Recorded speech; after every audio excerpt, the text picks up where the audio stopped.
black mambas, puff adders, spitting cobras, 3 of the deadliest snakes in Africa, and something is killing them in numbers nobody can explain. Not a lion, not a human, not even an eagle. The animal doing this stands about 4 feet tall on legs like a stork's, and it kills with a single kick faster than the snake underneath it can strike back. This is the secretary bird, and it doesn't survive this fight through luck. It survives through physics.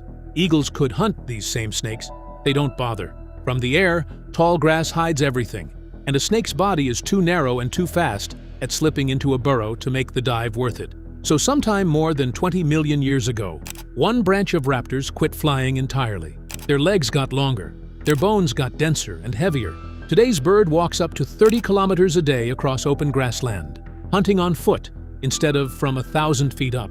In 2016, a team of scientists finally put a number on that kick. They trained a captive bird named Madeline to strike a rubber snake sitting on a hidden force plate, the only safe way to measure something this violent. 195 newtons, roughly 5 times Madeline's own body weight, thrown through one leg from a standing start. Contact time, about 15 milliseconds, 10 times faster than you can blink. And here's the strange part. At that speed, the bird's brain can't actually see the kick land and correct it mid-strike. The whole motion gets planned out in advance and committed to blind. It isn't reacting to the snake, it's predicting where the snake will be. Watch it happen against a mamba, and the mismatch is obvious. The snake rears up, spreads its hood, does everything in its playbook to look unkillable. The bird spreads its own wings instead, not for show, but to stay balanced through fast pivots and to turn itself into a bigger, more confusing target. Then it kicks, not once, several times, fast, aimed at the base of the skull, until the fight is just over. For years, the going theory was that the bird's blood carried some kind of built-in antivenom. It's a nice story. It's also false. A real bite to the bloodstream kills this bird exactly like it would anything else. The actual trick is simpler. Venom only works if it reaches your blood. Swallowed instead of injected, it just becomes protein, broken down by stomach acid like any other meal. The bird still isn't reckless about it. It stuns the carcass first, then swallows head first to keep the venom sacs sealed the whole way down. Here's where the story stops being just a nature clip. Killing snakes isn't even this bird's main job. It's closer to a side effect of everything else it eats. But that side effect turns out to matter more than almost anything else it does, because the bird itself is disappearing. In Botswana, the population fell 78% between 1991 and 2016. It was formally reclassified from vulnerable to endangered in 2020.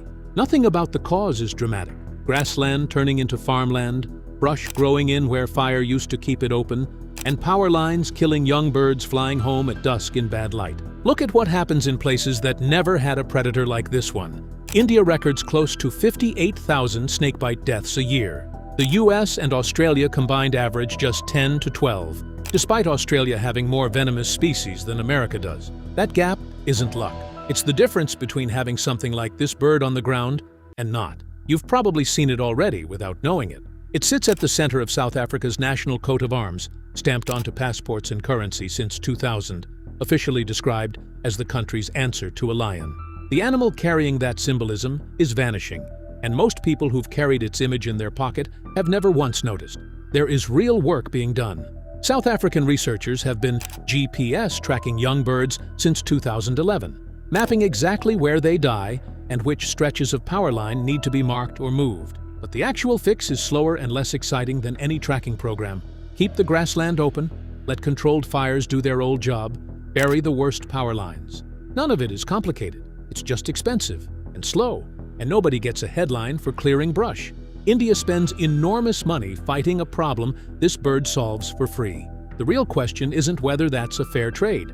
It's whether anyone notices what's being lost before a species that's managed this for 20 million years finally runs out of ground to stand on. There's a much deeper version of this story, the actual biomechanics study, the myth nobody had debunked until now, the full collapse data. If you want that one, comment "detailed" and we'll get it out. This is Hidden Latitude. Some of the most important stories are the ones nobody's watching.